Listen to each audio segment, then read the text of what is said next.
All right, Dr. MD. Hello, welcome to the Breen Show. So, can you please introduce yourself for us? So my name is Justin Niermeier-Dohoney. I am an assistant professor in history here. I work on history of science and early modern sciences specifically, and I teach in School of Arts and Communications, mostly humanities courses here. Yeah. Yeah, and you teach a whole bunch of different courses here.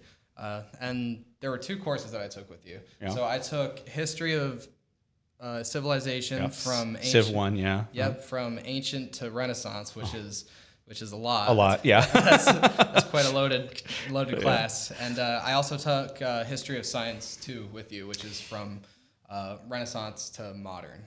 So you missed out on Civ, Renaissance to modern, and you missed out on history of science, ancient through Renaissance. Yeah, I mean, it worked out pretty well though, Yeah. because I got to learn like the fundamentals of chemistry like during my Right. last year at FIT, and so I really enjoyed that class. But so how'd you get involved here at FIT, and when did you start teaching here? So I started here in August of 2023, and this is my first position as an full-time tenure track assistant professor. Before that, I had two postdocs, one in Berlin at the Max Planck Institute for the History of Science, which I had for 3 years. And before that, a 2-year teaching postdoc at the University of Chicago, which is where I got my PhD. So, like many fields in academia, it can be difficult to secure those full-time positions. History is no different. And I did the kind of postdoc circuit for a few years before, and applied to many positions. So I think Florida Tech ended up being a really great fit, in part because it is a STEM school, and I do the history of STEM essentially. And so anybody I think that does that kind of work is oftentimes attractive to places like this. So I think that is probably instrumental in why I was able to land this job. Absolutely. And what have you enjoyed about working here so far? The students, it's always nice, no matter where you go, you're going to have some very engaged students and some students who maybe are less engaged. But based on the type of stuff that I teach, it's always great to be able to find a group of students who knows about the sciences, because of course I am not a scientist, but I spend a great deal of my time doing historical and social research on the sciences.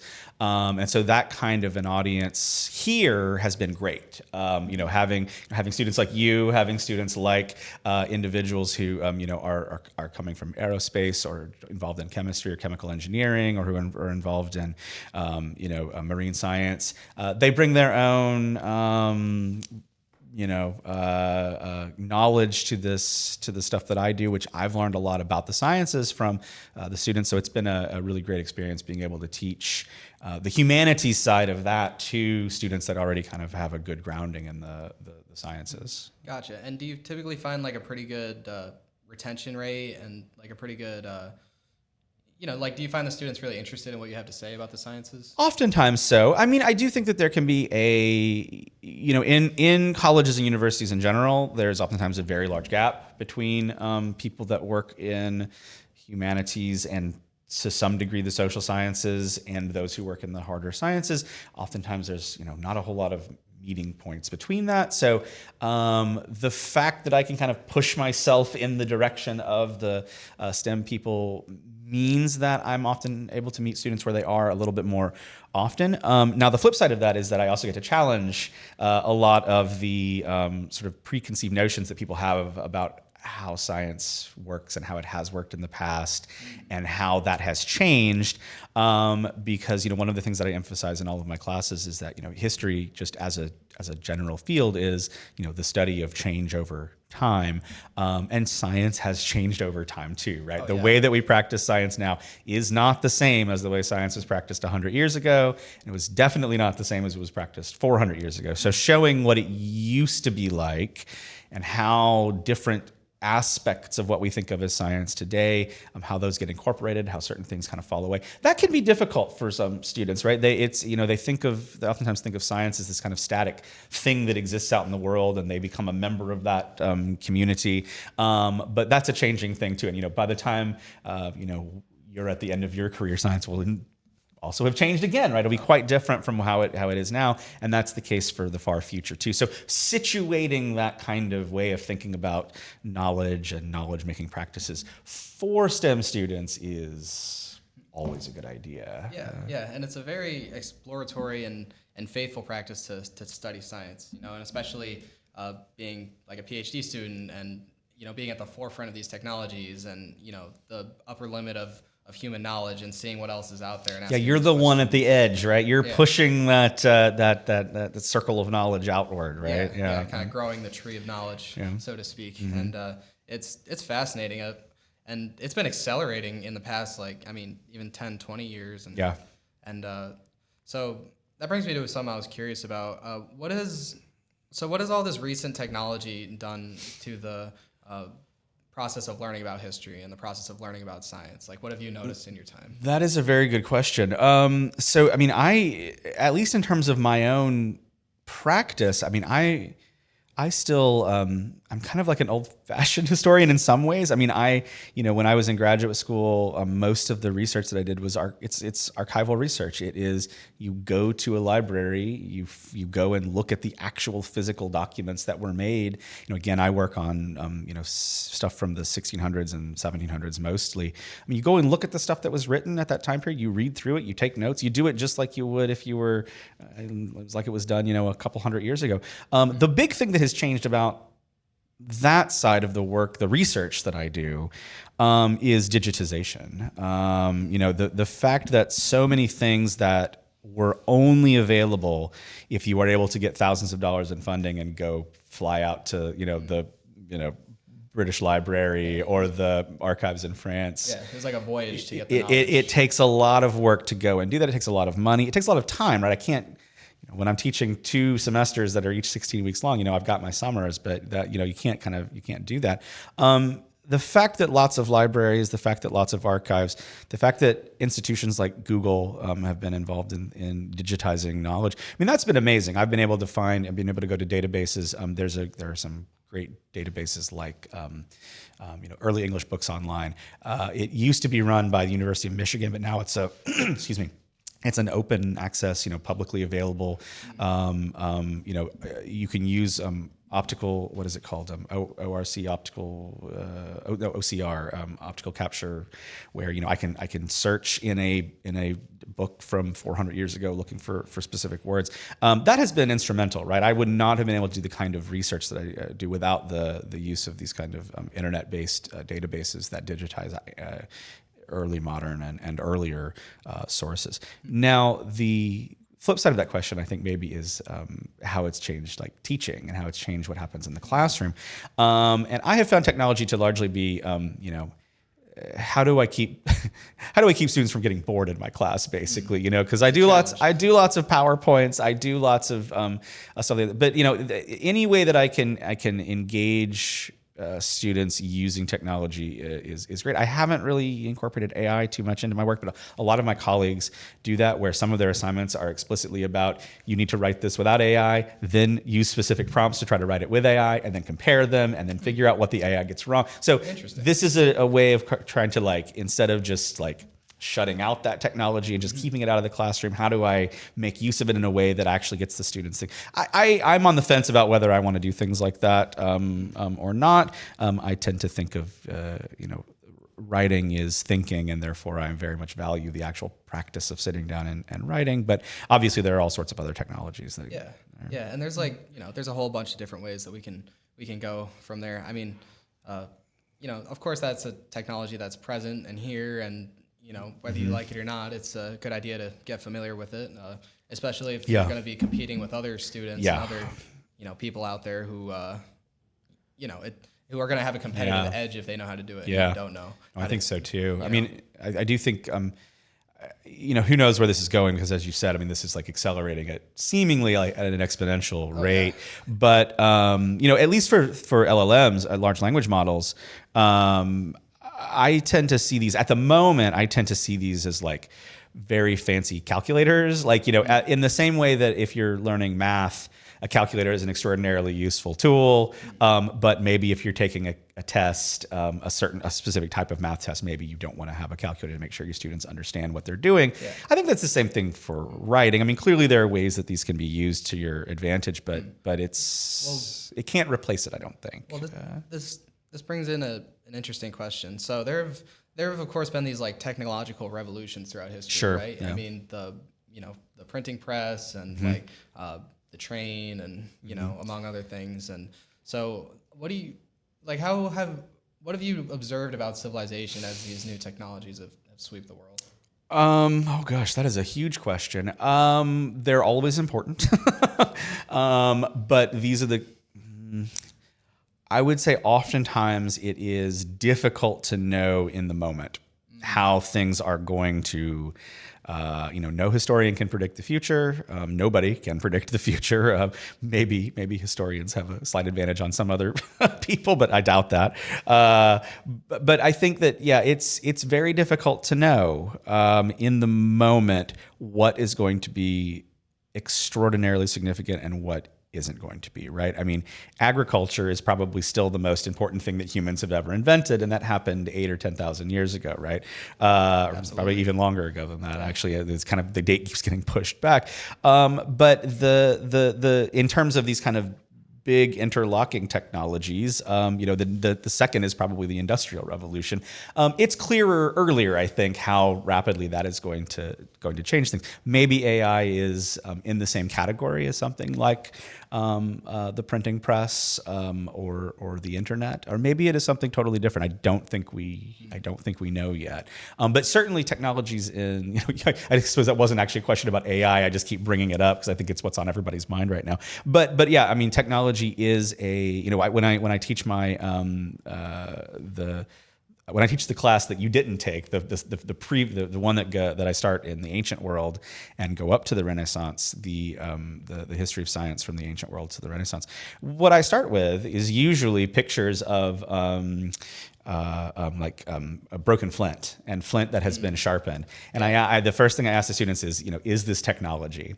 And usually about half of them say yes, and about half of them say no. And I tell them any human manipulation of nature, any human manipulation of the environment is a technology, whether that's a spear or a particle accelerator, right? And that tends to be the way that I think about these things. So I oftentimes see, I've oftentimes seen things like printing presses and,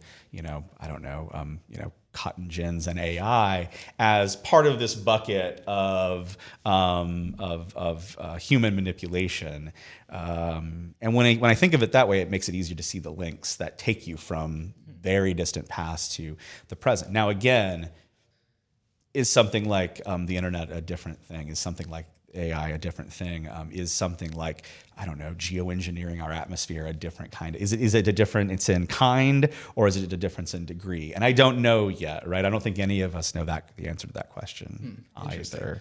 Yeah, it's it's fundamentally like a restructuring of nature, and it's like absolutely. Whenever you have a push on the world, like the world is going to push back, and perhaps we're in the phase of pushing against the world, and we're still waiting to see how it's gonna push back, and it's fascinating, and I kind of want to bring it back to the classroom though for a second, because what I wanted to say was no matter what level of technology you have, no matter what tools at are at your disposal, it's like there's still an element of being able to teach people and being like an orator and being able to engage people. And I just wanted to say that I think that's something that you do very well. Thank you. I appreciate that. I think that the way you teach is very exciting. It's very engaging. You're very, very knowledgeable. Tell that to the kids in the back of the class. Yeah. Well, it's always more exciting at the front. Class. Yeah. But I just wanted to say that I really enjoyed your being a student of yours. I really enjoyed your teaching style. I thought it was very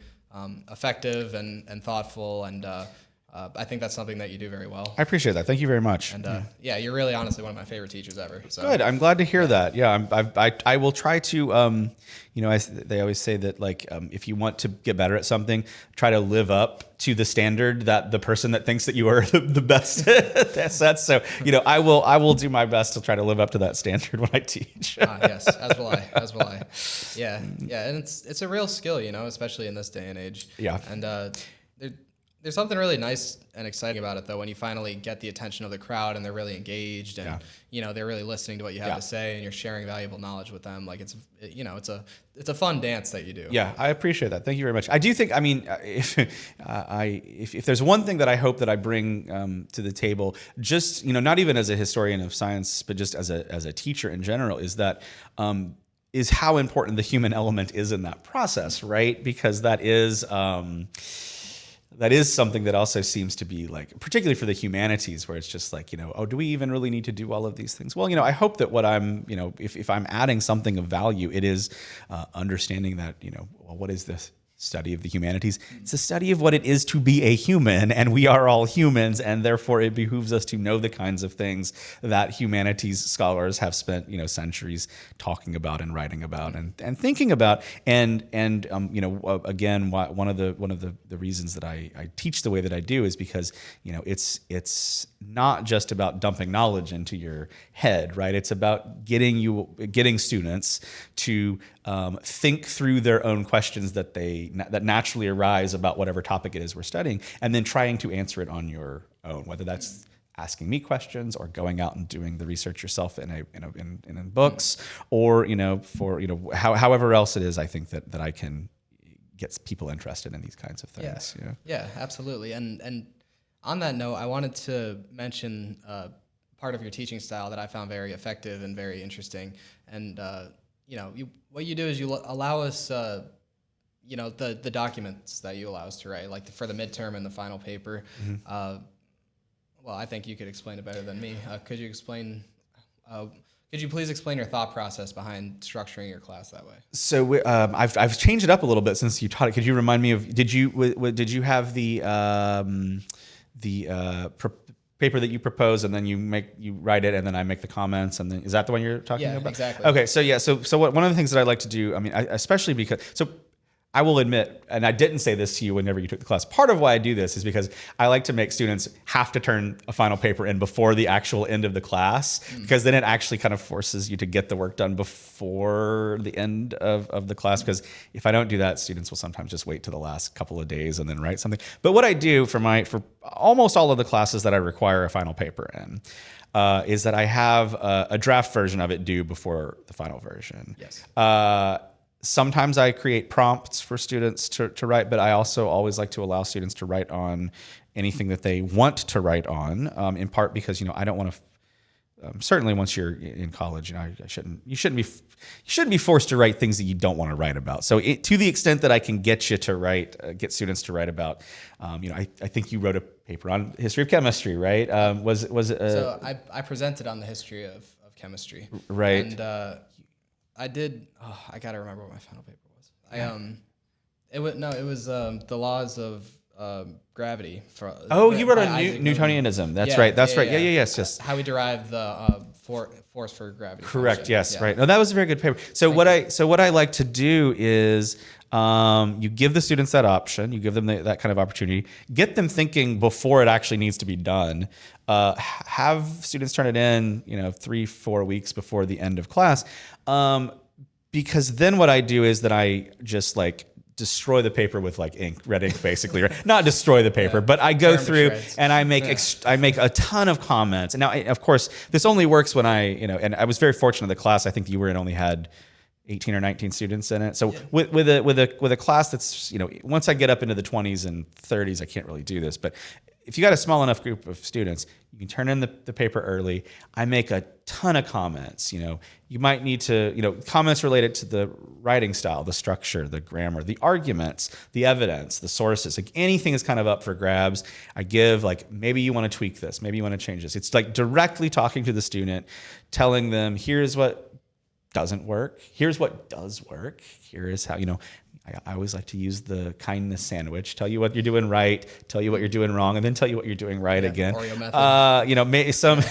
I lived in Germany for 3 years. The Germans do not use that method whenever they're giving you critique. It's straight to the meat of the sandwich, all of the bad stuff. But no, I feel like students are more receptive if if you tell them, if you promote what they're doing right so that they can kind of build upon that. But generally, yeah, then I give a bunch of comments and then I say, rewrite this paper, write it again, enlarge it. Usually the final version's a little bit longer than the earlier version. Because the idea is, as I said, I think that writing is thinking. And if you want to think about what you've written, you need to get feedback on it, right? Some of the best advice I ever got is that no writing is an individual's sole work, right? Any good writing is going to have other eyes on it that help the writer figure out what they mean.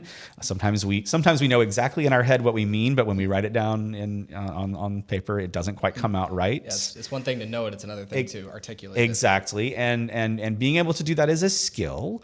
And so, to the extent that I can help develop that skill with my students, I always see that as a good goal. And of course, we have others.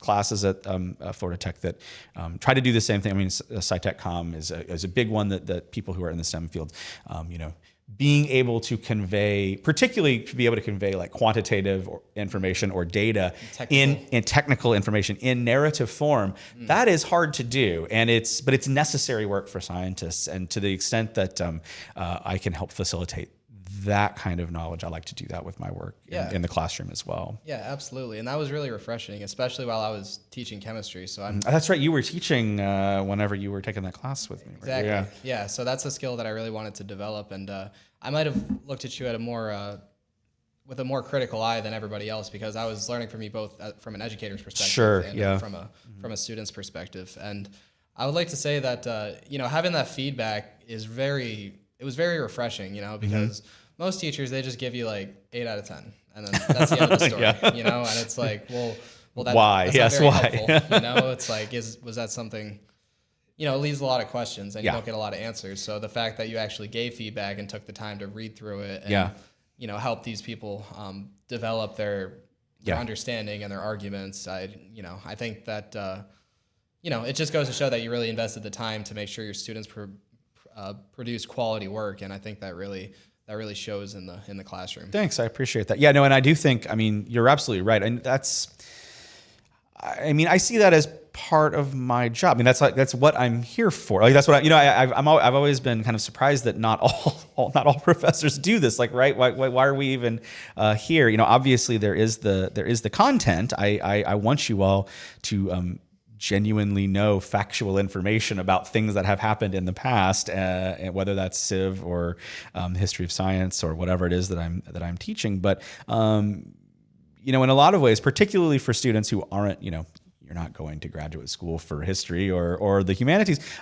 So that the kind of work that I might do with somebody who's doing that is a little different from what I would do with STEM students, where for me it's about, are you able to convey information in a way that narratively and argumentatively makes sense, and doing that in history and doing that in for a piece that you might want to write for a grant proposal, or that you might want to write if you are trying to publicize your work through popular Scientific American or Discover magazine or whatever. Like that's the kind of thing that the classes that I teach are basically meant for. You know? And really any area of life that's useful. Sure. Yeah.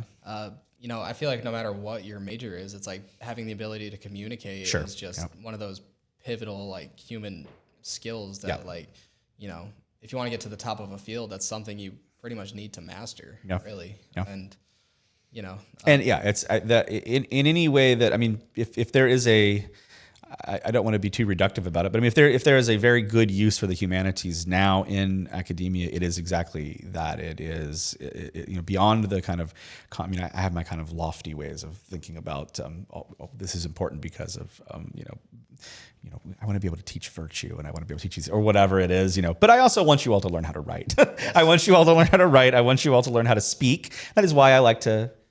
I have everybody do presentations in class. I'm always stopping to ask questions because I want to hear from students. All of those goals are there regardless of what your major is. Gotcha. Yeah. And it seems like there was a general sense of enthusiasm about what the students were presenting about. Yeah, no, the presentations were very, very good in your class, if I remember correctly. Yeah, we really enjoyed it. I mean, I was learning about alchemy. I was like, this is everybody needs to learn about alchemy. That's it's like they were onto something. Yeah. There's a few dead ends, but it was knowledgeable for sure. It was worth the effort. Yeah. And still no philosopher's stone. We're still working on that. Yeah, I know, right? In fact, just while it's at the top of my mind, I actually signed a contract to be an outside sales representative to sell chemical formulations. Oh yeah! Congratulations! Very cool. Thank you. Yeah, it's going to be to wastewater treatment operators, and it's a pretty novel technology, and I think it's going to be very successful. So cool. It was. I guess I'm applying the skills I learned in your class. Okay, wonderful. Well, I'm glad to hear it. That's the idea. Yeah. That is the idea for sure. So, were you always so interested in history? Was this something you always were so fascinated by? Sort of. I mean, not in a professional way. Weirdly enough, I actually spent most of my childhood thinking I was going to grow up and be a scientist. Like that was my original kind of the things that I was interested in. I mean, I read tons of science fiction when I was younger. I watched a lot of science fiction TV when I was a kid. Science very much kind of framed the things that I thought were interesting about the world. I was the kid that had all like the dinosaur books, and I was very into astronomy and learning about planets and stars and all that kind of stuff. At some point in my life, I'm not quite sure when, it was probably towards the end of high school or maybe the beginning of undergraduate, where I started to realize that the things that I found most interesting about the sciences was the human side of it, the social side of it, and the people that were involved in the sciences. And the other kind of big love, I had like 3 big loves by the time I ended high school. Music, I played the drums.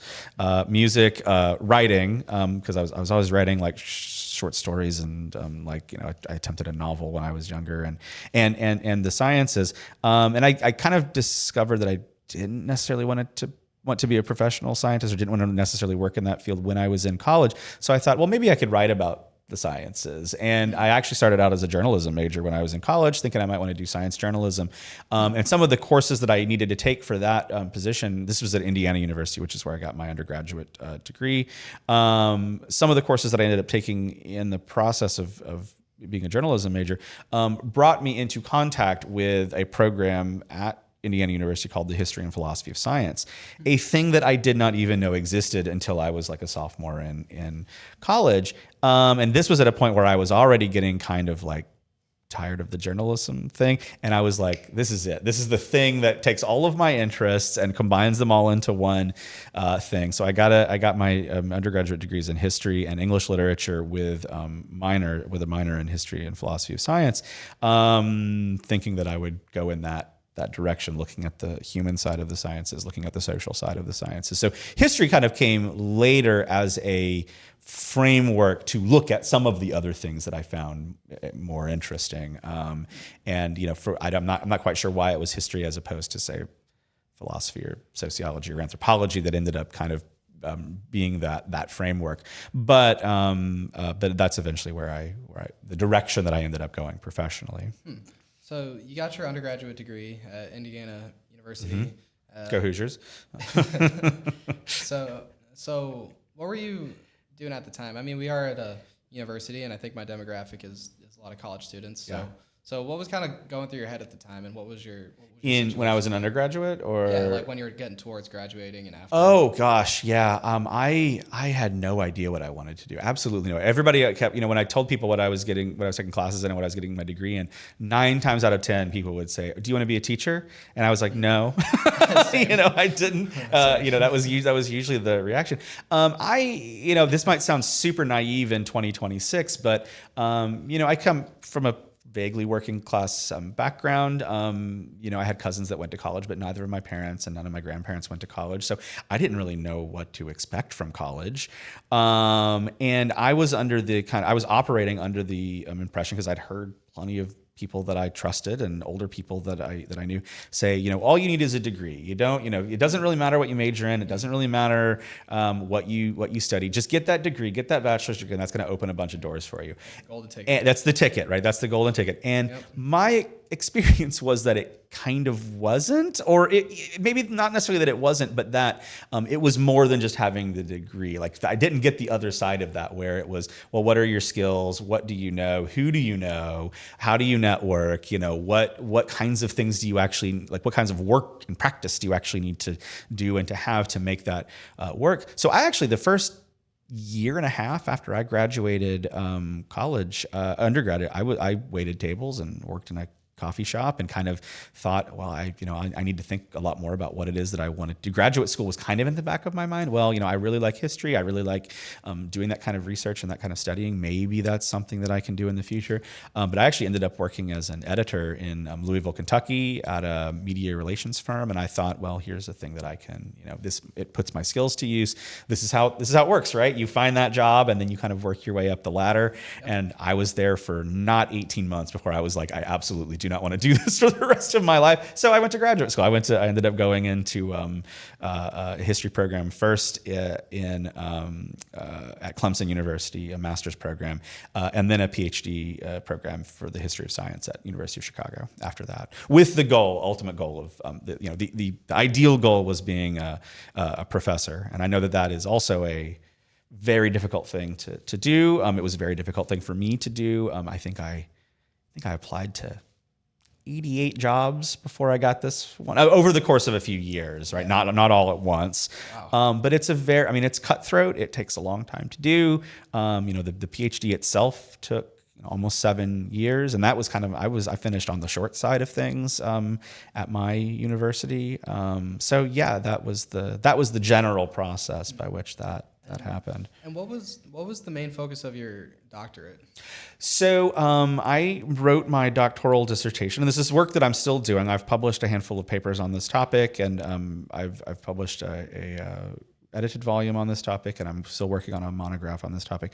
I wrote my dissertation on the relationship between alchemy and chemistry on the one hand, and agriculture on the other hand, and what we might think of as the life sciences. So for people that are listening and that don't know, alchemy is basically a kind of a materials science of the early modern period. It's closely related to what we think of as chemistry, but it's a bit more than that, in that there are specific goals that many alchemists have that they want to achieve, notably the creation of the philosopher's stone, which is a substance that is thought to be able to take a what are called base metals like lead and turn them into gold. Now that's one of many goals of alchemists, but it is essentially matter theory. It is essentially how do we understand the makeup of the material world and how it changes. Alchemy is kind of like the key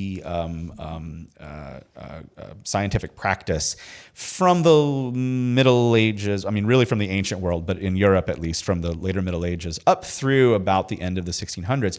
Lots of people have. This was a topic that most historians of science kind of didn't want to touch until maybe the 1970s or so, when a lot of people started to write about this. But it had always been written in the framework of what are they doing with metals, what are they doing with minerals, what are they doing with medicines.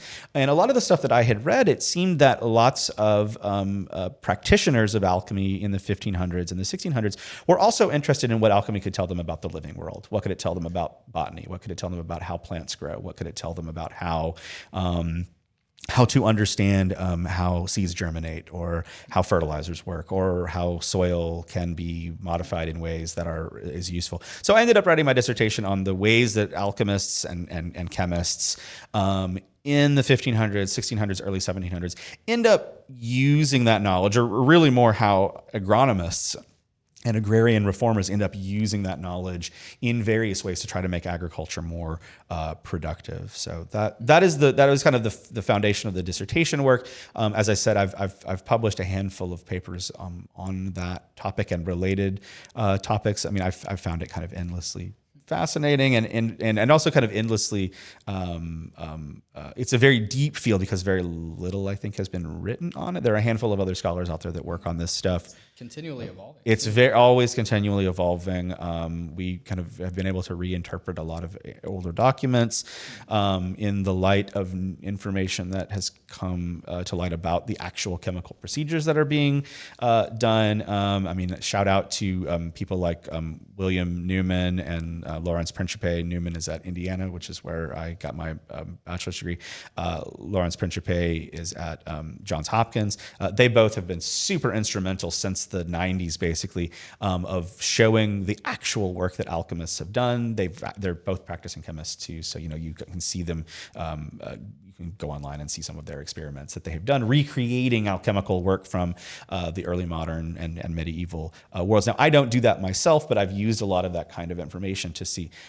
There's a reason that when 17th century alchemists write about, the vegetation of metals, and they're referring to specific types of chemical processes that, appear to show crystallization or whatever that happens rapidly for some types of things. You see that happening. Well, they're not always speaking metaphorically. Sometimes they genuinely think that the processes involved in the growth of metals and the growth of plants are actually like the same chemical processes, or they're the same universal processes that are. So I've done a lot of work on looking at the relationship between, again, what we would think of as chemistry and botany or agronomy or the life sciences in that process. Yeah. Wow. Yeah. I mean, there's quite a lot of overlap with that in chemical engineering, really, because I mean, fundamentally, it's just like we're taking the building blocks of matter to. Those are the chemical engineers of the early modern period, yeah, basically. Exactly. Yeah. To see how we can, perform functions to help society, and how we learn how nature works, and see if we can facilitate or improve these different processes. Yep.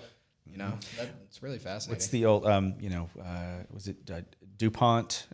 Company. Yeah, so the DuPont, their slogan back in like the 50s and 60s was "Better living through chemistry." You could take that slogan and put it right back in the middle of the 1600s for a lot. I focus. I've broadened my focus a bit in terms of the geographical scope. So I look at Western Europe and the Atlantic world and parts of the Mediterranean. But I wrote my dissertation almost exclusively on Britain and the work that's being done in Britain. During this time period, and all of those people are they're Baconians. They see induction and these natural histories as like, this is the way that we want to try to figure out how to use science for the benefit of people. And along with like medicine and agriculture, chemistry is kind of at the center of that conversation. They would have absolutely thought, oh yeah, we can improve people's lives, or we can improve the state, or we can improve our economy through this kind of work. It's kind of like one of the closest things to magic that we have. Absolutely. It's like we're creating some formulation or some substance to perform a function that we couldn't do before. It's like it's pretty cool. It's like something out of Harry Potter. Yeah. Oh, and the British title for the first Harry Potter book is not Harry Potter and the Sorcerer's Stone. It's Harry Potter and the Philosopher's Stone. That is straight out of the alchemical work that's done in the medieval and early modern period. That's interesting. And is there like a certain application or like a certain case study that you found most interesting? For alchemists, or during your dissertation? Oh yeah, working on my dissertation. So one of the things that I found interesting, and this is something that it's a chapter in my dissertation, and actually ended up being kind of modified and turned into a standalone paper that I published in History of Science. The journal History of Science, is on saltpeter production. That is, to me, one of the more interesting things to come out of the 16th and early 17th century. It's not gunpowder, is it? It's one of the ingredients in gunpowder. So gunpowder is pulverized charcoal, sulfur, and saltpeter. And saltpeter is the flammable, or is the part that sustains it's an oxidizer. Yeah, that must have been a huge competitive advantage at the time. A massive competitive advantage. So weren't the Chinese and the Asians really good at that? Yep, at the time? They created. In fact, the saltpeter is isolated by the Chinese first. We have the first known description of it as a substance in, I think, the mid 5th century in Chinese texts. And then they're able to incorporate it into what eventually comes to be known as black powder before it becomes gunpowder by the 10th or 11th century. I don't have notes in front of me, so I'm maybe getting the chronology wrong. But the Chinese actually use what we call gunpowder today as a purifier for medicines before they use it for anything else. They actually don't, and they use it in fireworks, but it's not used in for propulsive force weapons until a little bit later. But the so-called gunpowder empires of Eurasia in the 1400s, 1500s, 1600s are very much based on that kind of creation of massive amounts of gunpowder. So the Mughals do this, the Ming Chinese dynasty does this, the Safavids in Persia do this, the Ottomans do this. Europe is kind of still at the periphery of that process at the time. So did different nations kind of get better and better at synthesizing saltpeter? So what happens is saltpeter is, by weight, it's 85-ish% of gunpowder, so it's the critical component. But you can mine it, right? Saltpeter can be mined in various locations. There were places in Europe in which one could mine saltpeter. There were some in southern France, some in Spain, Morocco, right across the Mediterranean was a location that you could mine saltpeter. But it requires very specific environmental conditions to be able to mine. Europe basically is like the worst place for it because you need extreme dry weather followed by extreme wet weather in a kind of monsoon pattern. Europe is too wet basically for saltpeter because saltpeter will dissolve when it gets wet. But places like India, great place for mining of saltpeter because you have very wet weather followed by very, very dry weather. You need bacteria to create nitrites that then eventually become nitrates in the soil. And it has to be dry enough that stays in a crystalline form without it washing away. And then the nitrates become the saltpeter? So yeah, I'm not a chemist, but so saltpeter is potassium nitrate. So it combines with potassium. I think that's the last part of the process. But the Chinese first, and then the Arabs, and then the Ottoman Turks, and then the Europeans figure out how to do this artificially, basically. Oh, wow. By the time we get to like the end of the 1400s, there are a lot of German and Italian, especially, workshops basically designed to produce saltpeter artificially. And basically what it requires is you grow a bunch of plants and then you cut them down and let them rot naturally. And then you kind of have a process where they put them in these beds and they cover them up with dirt. And then you kind of turn them every now and then to keep, and then you have to weed this. You can't let any other plants grow up because the plants will absorb the potassium that is there in the soil. You want to keep the potassium in the soil because you need the bacteria to do their work and create these nitrates that then attach the potassium. Yep. And then you dig all that stuff out and you process it and you can get saltpeter out of it. It's a very laborious process. It's a very difficult process. So why am I talking about all the stuff with saltpeter? Well, because the process you create essentially what it looks like a salt, but you create it from all of this organic material. So there is this notion that starts to develop in the 1500s. Well, maybe there's some connection between the minerals and the salts and stuff that we're able to dig up out of the ground and the stuff that we're able to produce through these organic processes. Well, once the English get involved in this process, they start creating all of these saltpeter plants, these artificial saltpeter plants as well. They need to create gunpowder too. They don't have any territories that they can go mine it in. It's very expensive on the open market. Creating these plants becomes a kind of essential national security issue during the Elizabethan reign.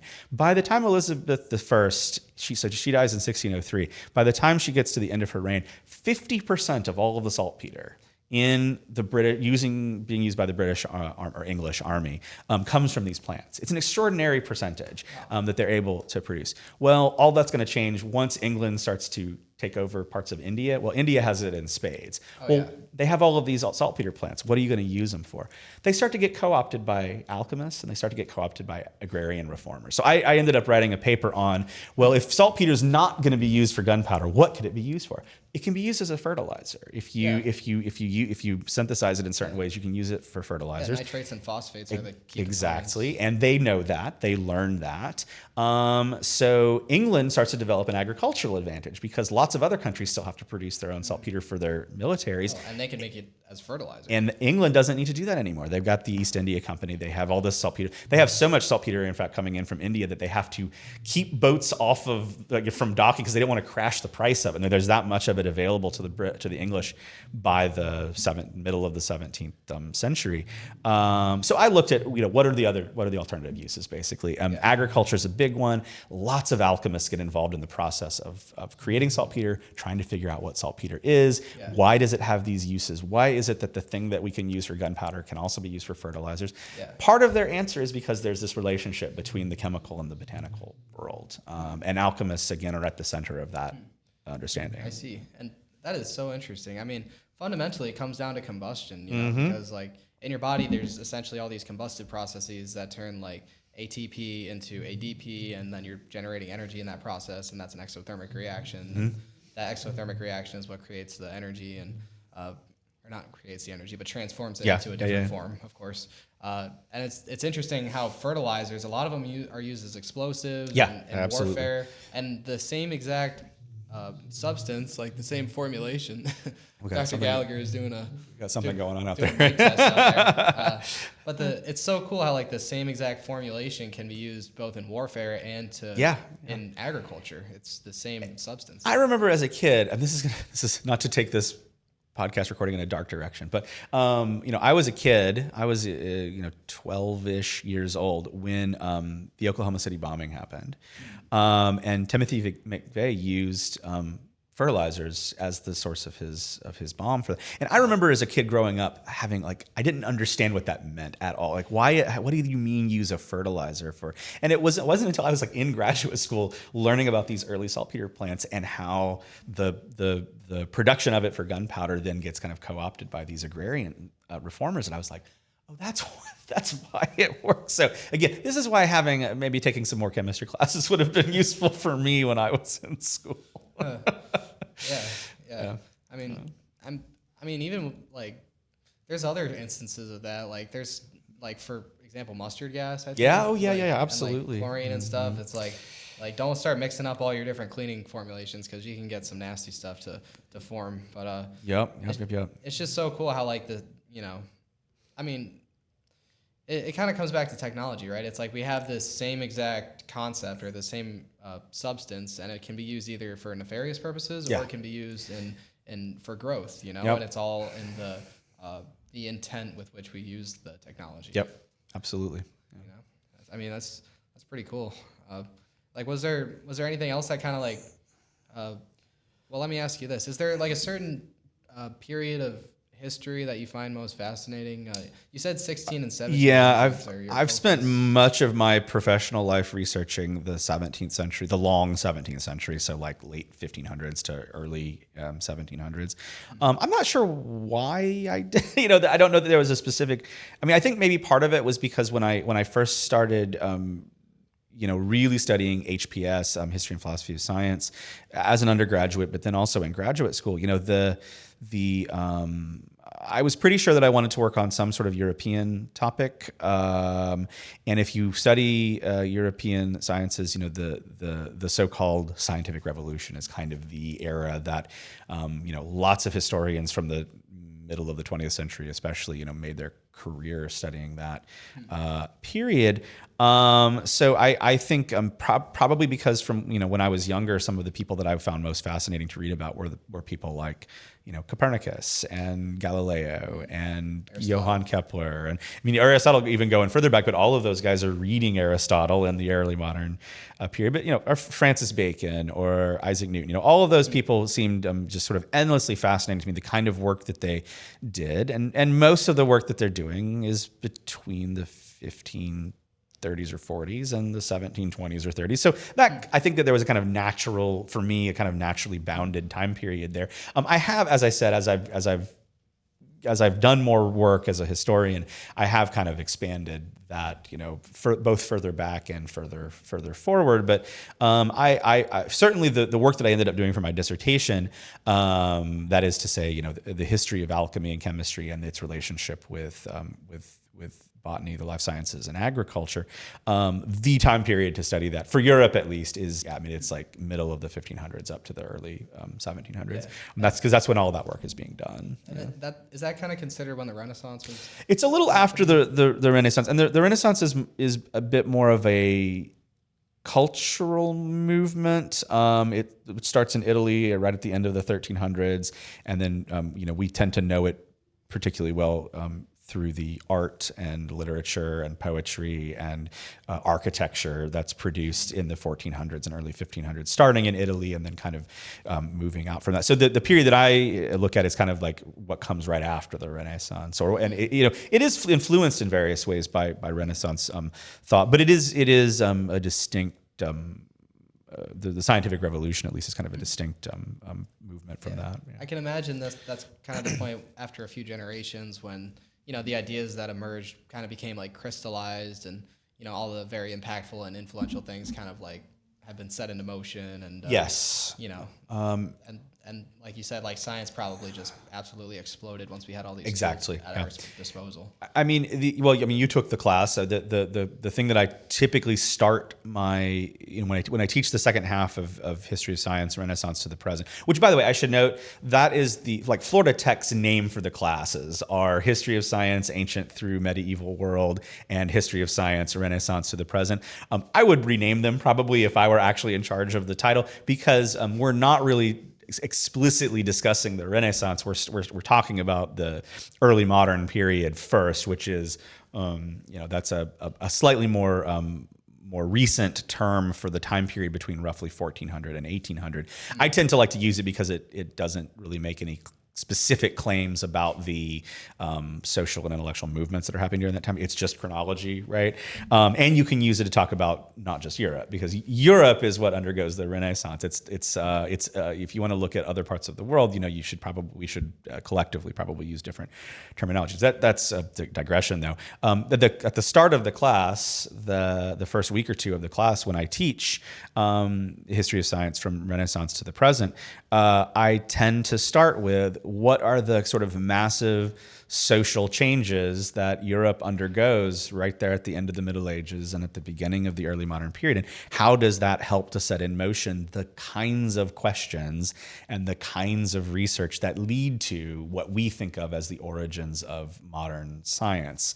And the things that I tend to start with are the Renaissance cultural movement, particularly humanism, which is this notion, Renaissance humanism, which is this notion that we need to go back to all of these original sources in their original languages if we want to actually understand what people said and what they wrote and what they meant. And that philological process ends up leading to all sorts of new discoveries about what work was done in the ancient world. But I start with Renaissance humanism. I start with the development of the printing press. We already talked about that in the middle of the 15th century. I start with the Protestant Reformation, which is a movement that helps to get people to think individually about certain types of texts. Clearly that's happening in the religious sphere with Lutheranism and Protestantism being, well, the Catholic Church does not have a monopoly on interpreting the Bible. We should be able to do that kind of stuff too. What if we use those same methods for other types of texts as well? And then the fourth big thing is the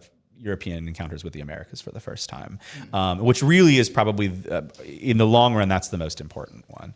And I talk a lot about, particularly once the class gets going, I talk a lot about how knowledge produced and knowledge created in indigenous spaces in the Americas as well as elsewhere around the world really have a massive influence on the work that's done in Europe in a way that has not really been fully explored by historians. And that is kind of one of the current directions I think that the history of science is clearly going in, is seeing the ways that work being done outside of Europe affects global science from the end of the 1400s all the way to the present. Absolutely, yeah. And I can imagine that now that the world is so much more interconnected, especially in the last 30, 40 years, this must open the door for a lot of different interpretations of for sure history, because if, say, some text is isolated to some area, it's like, well, you have the opinions of the people in that area. Yeah. Whereas now that everybody can communicate and criticize and, talk to each other, it's like, I can imagine that leads to a whole lot of different interpretations of history. Absolutely. I mean, history is like every other academic field, right? It also changes over time, oftentimes based on the types of questions being asked about the past, oftentimes based on the current needs and issues in the present. There's a reason that histories of things like race and class and gender became so prominent in academia from the 1960s onward. Well, it's because that was the social movements that were, happening in the middle of the 20th century. You mentioned globalization. I mean, that particularly in the 80s and 90s, global history became huge precisely for that reason. I mean, I think that now we're also, I'm not quite sure, again, can't predict the future. I'm not quite sure where that process is headed, but because science has become such a global enterprise today, right? It's not just, there are still a handful of dominant institutions in the United States and in Europe, and to a slightly lesser degree places like Japan. But right, China has more patents and more published papers than the United States does. So, the relationship between different parts of the world and how the sciences are interpreted from different parts of the world. I've spent a significant portion of the last 2 or 3 years of my career looking at those kinds of questions, and I think a lot of historians of science now are. So what exactly do you mean by that? Like the relationship between technologies developed in other countries and in our country, or? Well, that was more of a kind of an off-the-cuff example. I think it's more of a question of if you look at the way that, so history of science is a very young discipline within history, right? It really only dates back to the early 20th century. There's no such thing as a historian of science with that name in the 19th century, or even really in the early 20th century. Departments that specialize in these sorts of things didn't start until the 1950s and the 1960s. But the kind of dominant narrative of the history of science from that time period until quite recently has been that science is about a particular methodology. It arises precisely once. That place is Europe. That time is the scientific revolution, and then everything kind of flows from that. I don't know of any there are very few practicing historians of science that think that narrative is correct these days. It is a much more complicated process. It involves inputs from even the science being done in Europe in the 1500s and 1600s has inputs from all over the globe in ways that earlier historians either didn't recognize or did not feel was important enough to note. So if you want some examples of that, Copernicus, right? Nicholas Copernicus, he writes De Revolutionibus Orbium Caelestium, on the revolution of the heavenly spheres, publishes on his deathbed in 1543. This is it's a highly technical mathematical work that shows for the first time that we can do the math to show that the sun is at the center of the cosmos and all the planets revolve around it, rather than the Earth is at the center and the sun and the moon and all the planets are revolving around us. Copernicus can't do any of the work that he does without Arab mathematicians in the 1300s and the 1400s, without astronomers who are doing observations in what is today Uzbekistan, in these massive astronomical observatories created by people like Ulugh Beg. That's the kind of thing that's mostly left out of the stories about Copernicus, mostly left out of the narratives about Copernicus. Yeah, like the collaboration. The fact that he requires this kind of work is essential. For another example that I just talked about in my history of science class earlier this week, somebody like Isaac Newton, right? Isaac Newton comes up with the laws of motion, comes up with total game changer, right? Yeah. Comes up with the laws of universal gravitation. And calculus. Comes up with calculus, differential equations, comes up with, he is a genius in every sense of the term. Newton probably never even sees the ocean in his lifetime.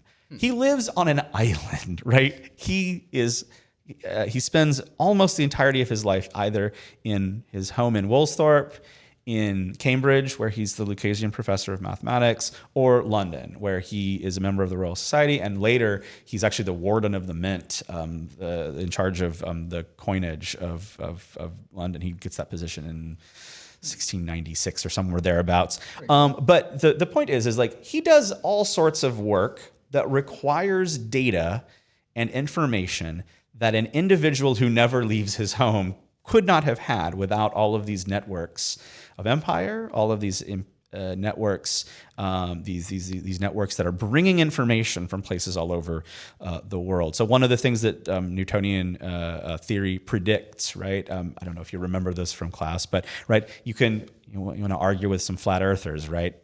The Earth is not a sphere. It's an oblate spheroid, right? It is squished at the poles. Yeah, a little further. It's a little bigger at the equator. Yeah. Newton's theory of gravitation makes this prediction based upon the way that the Earth is spinning. Yep. But one of the things that gives him this information is that he is reading about a guy named Jean Richet, who is a French individual who lives in what is today Cayenne in French Guiana in South America. He has a pendulum that is there, and a pendulum they've discovered by this point what's called a second pendulum, a pendulum that swings out an arc in exactly 1 second. You have that pendulum and you have it at a specific length that's a little more than a meter in Paris. Yeah. Take that exact pendulum to French Guiana, and it loses 2 minutes over the course of a day. Well, why does it do that? It does that because gravity is ever so slightly less at the equator. This is what Newton's theory, once he actually does the math, it predicts that that's the reason for it. But the consequence of that prediction is that the poles are slightly squished and the equator is slightly enlarged. It's going to be years after Newton's death before all sorts of imperial what's the word I'm looking for? Expeditions that use indigenous knowledge in South America and use indigenous knowledge in the Pacific, that they're able to actually do the measurements for the Earth, and they discover, well, in fact, yes, a degree of latitude is ever so slightly longer near the poles than it is near the equator. Newton's right? It makes a prediction and it's correct. We can't do any of this kind of stuff without a globalized science. That is to me, one of the things that is, it's absolutely essential that we start thinking in those kinds of terms about how to understand how the sciences operated in the past and how they operate in the present as well. And how can we work together? And how can we work together as a globe to help humanity as a whole? Absolutely. To take kind of like an open-minded mindset to it. I mean, it just reminds me of the story of like this dentist, and he like went over to China and he found some technology or like some way of doing dentistry that they were doing. He brought it over here, and then it was like a massive success as a business, and that kind of stuff presumably happens could happen all the time. Should those open pathways of communication remain open? Yes, absolutely. Exactly. And that goes to show you like the benefits of like having a free market society. It's like rising tide lifts all boats kind of thing. Of course, to a certain extent, it's just like, I'm with you though. It's like, I think that like we're all people, we're all on the same team, and whatever we can do to work together to help each other out and learn about our past, it should be a collaborative and collective effort. Yeah. And I mean, I think just, a fuller picture of, quote unquote, what actually happened is also, I think, necessary. Because again, I think the point is that if you're only telling the part about where Newton writes the Principia, or only the part about where Copernicus writes De Revolutionibus, that's the end of the story, right? Or that's the end of that story. It's not. It misses all the stuff that kind of leads up to the ability to do those kinds of things. Yeah. Pick just about anything that comes out of the European scientific revolution, and you can find the fingerprints of a lot of other people all over. Stephen Shapin called these people invisible technicians, but he was referring to people that were doing the labor in the laboratories that don't get put on the titles of the works, but they're also being done by people all over the planet doing the work that's necessary for that kind of and these things are never a one-sided story. I mean, it's all a collective effort, and it's like to some degree we're all standing on the shoulders of giants. Yes, and, right. It's like we have a lot of. And that comes from Newton. Newton says that, right? Yeah, exactly. Well, he's the giant. Yeah. And so this brings me to another question that I'm interested to hear your perspective on. So what do you think about historiography and the way that history is taught and can be taught? I think it's deeply important for professional historians. Everybody, of course, has to. All historians are by nature, or I shouldn't say by nature. All historians are, by dint of our profession and what we do, we are always engaged with conversations and arguments with people that came before us, right? If you if you want, again, for the listeners who don't know maybe what historiography is, it's basically the history of history, or it is the theory of history. It is what is the kind of approach you want to take to understanding the past, and the approach that you take, the questions that you ask can get you very different kinds of answers. So social historians and intellectual historians and economic historians may look at the exact same people in the exact same time in the exact same place and write very different narratives because of the types of questions that they are asking.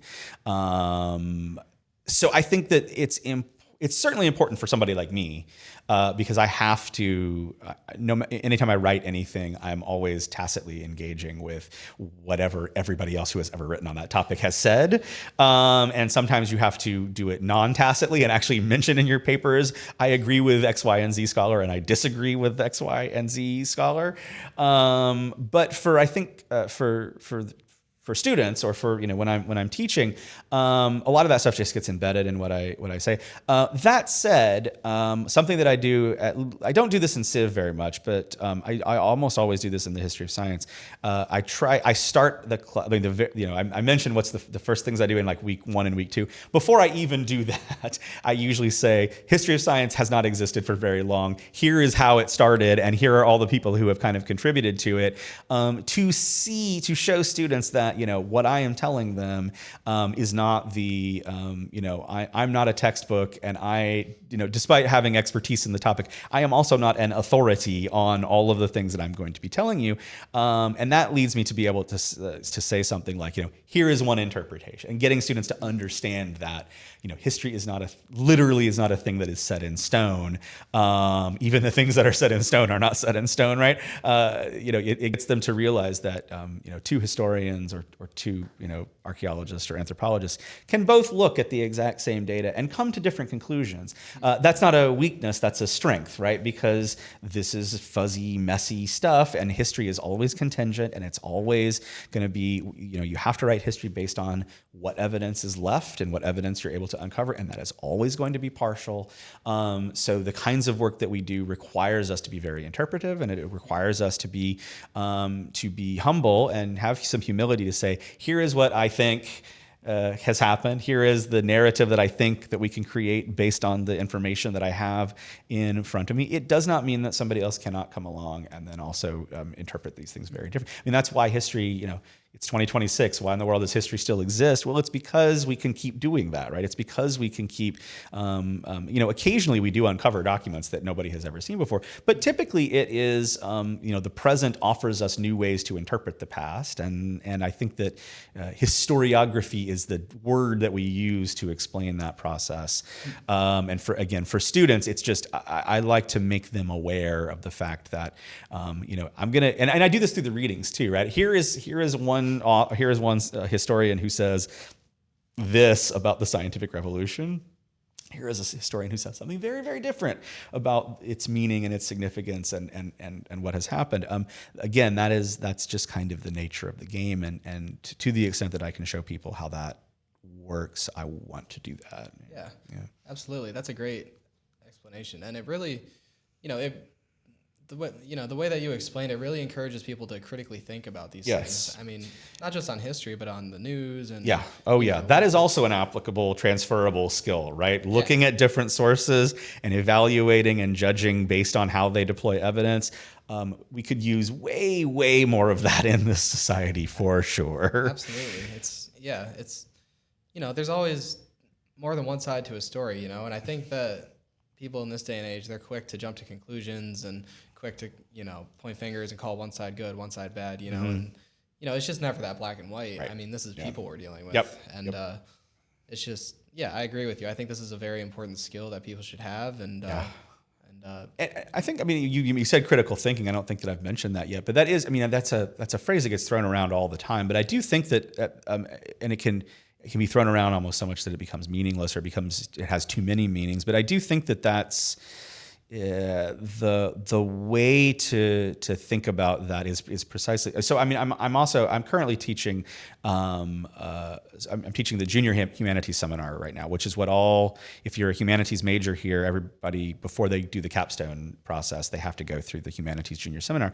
And the idea of this seminar is that you take one kind of specific problem or question within the humanities and do a whole class on it. And the class that I'm currently teaching is on collapse, civilizational collapse or societal collapse, and which is a great one that lends itself to doing exactly what you just brought up in your question, which is collapse as a concept is a tricky concept that it's hard to define. But people talk about the collapse of the Western Roman Empire, they talk about the collapse of the Maya, or they talk about the collapse of the late Bronze Age collapse or whatever. But these oftentimes all look very different, or even different scholars looking at the same collapse will come to very different conclusions. So for this, the whole setup of this class is read this guy's interpretation of the Maya collapse, read this woman's interpretation of the Maya collapse, read this guy's interpretation of the Maya collapse, and based on all of these, which one do you think makes the strongest case and why? And that is kind of what I'm training students in that class to do, and how to think about these kinds of questions, because their final paper will then be they have to pick a collapse and give me what they think happened based on evidence, or pick a type of collapse and then explain to me exactly which pieces of evidence from history makes you think that is either a good or a bad way to think about these things. It lends itself to that way of thinking about these questions. There's nothing to say that I could not do a similar thing in my history of science classes about these sorts of things. Yeah, that's super fascinating. I mean, so is there some commonality that kind of stands out to you when you're researching these empires that have crumbled in the past? Maybe. I don't know. This is something that I don't have a whole lot of expertise on. This is something that it's very recent that I have developed a kind of interest in this. I will say I think that the concept of collapse itself is probably not a good one. It's probably I mean that because if you think about like a traditional, the Maya collapse is a really great example. It's like everybody thinks that they kind of like, maybe not everybody, but you look at the Yucatan when the Spanish arrive in the early 16th century, and it's like, oh look, we found all these ruins in the rainforest, and clearly there was some incredible civilization that used to live here. Oh my goodness, what happened? There's an assumption that horrible things happen, and not the assumption that, well, people just decided to do something different, or and I mean that kind of literally. Like one of the problems with collapse is that we imagine processes that might not have happened. I mean, I'm kind of spitballing here, but like the thing that has been most convincing to me, this is a book that's nearly 40 years old at this point, but Joseph Tainter, who was an archaeologist, wrote a book called The Collapse of Complex Societies. And he writes about how what we call collapse is when the marginal return on the investment into solving a problem becomes so small that it's not worth doing anymore. And he basically says, pick a collapse and it will follow that pattern in some way, whether that's the Western Roman Empire, whether that's the Hittites, whether that's Easter Island, whether that's the Maya. The idea is that civilizations are complex problem-solving machines, and it requires energy and wealth to contribute to that process. Well, as you do that, societies become more complex. More problems arise. You have to invest in it more. The margin by which that is possible gets smaller and smaller and smaller, and eventually it becomes essentially nothing. So the suggestion for the Maya is, well, having this complex society stopped being worth it. Let's just move on, right? And you can do that with. So that's been something that I've been thinking about a lot recently. There's also a book that just came out last year by a guy named Luke Kemp. It's called what is it called? Goliath. Something, I forget what it's called off the top of my head. But he writes about how collapse is a real thing, but it's almost always a good thing for the average person, because then all the people at the top that suck are gone. And so he tries to put a positive spin on it. Goliath's Curse, that's what it's called. So I'm looking forward to talking about that in my class here coming up in a couple of weeks. Yeah, and as the former president of the investment club, that's pretty interesting to me. Marginal returns is that what you're always thinking about when you're thinking about investments? Well, not always. It's a good thing to keep in mind, though.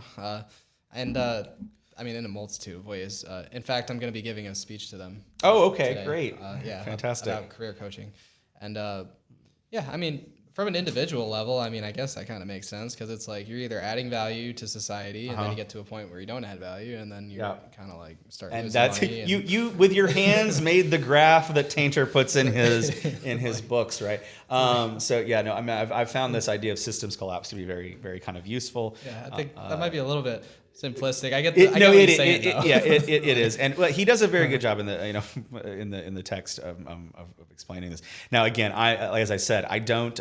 This is not something that I study professionally or have not studied professionally until very recently. So I have a lot. I think I have a lot more reading to do before I can make any kinds of claims for what I actually think about this. And again, as I said, that there's been 35 plus years of archaeological research that has been done since then. I don't know. I do think that this is still a kind of foundational text, but I am very interested in the use of these kinds of models that show mathematical models that show increasing and then decreasing complexity, and what the causes of that are, and whether that's applicable to human societies. There have always been attempts for many, many centuries for historians to try to quantify history in various ways. They've almost always been complete failures. So I'm not holding my breath that this will ever necessarily be but it can be a useful way of thinking. It's a good thinking tool, I think, for these things. 100%. Yeah, it's just fundamentally so subjective, Mm-hmm. And to kind of ask about the flip side of that, and to asking about building instead of collapsing. Yeah.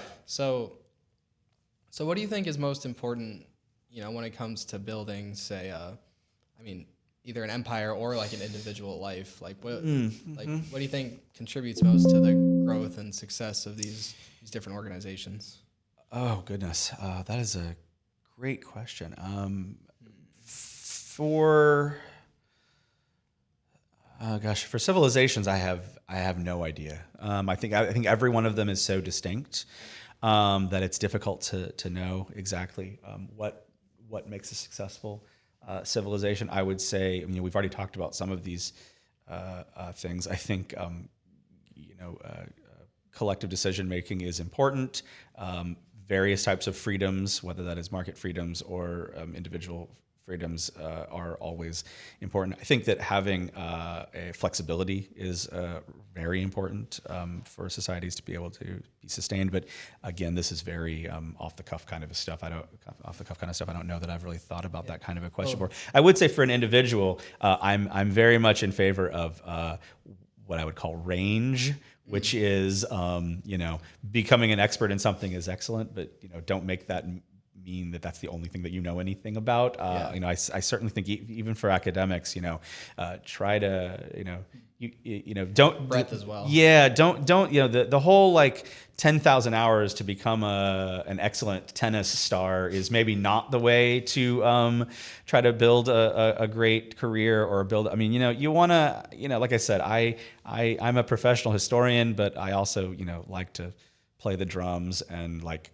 cook gourmet French meals and go hiking, and I don't know. I think curiosity has gotten me very far personally, but I also think that don't close yourself off from any opportunities, and keep that range. You want to have a breadth of experiences and skills that can take you places. So. Absolutely, and so. So I got just one last question for you to kind of wrap it up. So is there one pivotal message that you want to convey to students around the world who are working to build a better life for themselves? Stay curious. Don't be afraid to ask questions. Be flexible, and keep reading. Read as much as you can. In all topics. Again, I read mostly history, but I'm very regularly pulling out science fiction novels and historical fiction and philosophy, and that's the kind of thing that I think. I've once heard genius described as being able to find connections between two things that nobody has ever found before. You do that by developing lots and lots of interest in lots and lots of topics across lots and lots of domains. So I think that the more you can cultivate that way of learning and that way of thinking, do so. And if you can afford to, travel too, which is something I wasn't able to do when I was younger. And then I made it when I lived in Europe for 3 years, and it was just like every 6 weeks, I'm like, all right, where are we taking the train to? If you're able to do that at some point in your life, do it, because it is absolutely worth it. That's incredible advice. Dr. Andy, thank you very much for being here. Thank you. I appreciate you for inviting me here today. Of course, I appreciate you too, sir. You're one of the best teachers I've ever had, and I appreciate your time very much. Thank you very much. I appreciate it too.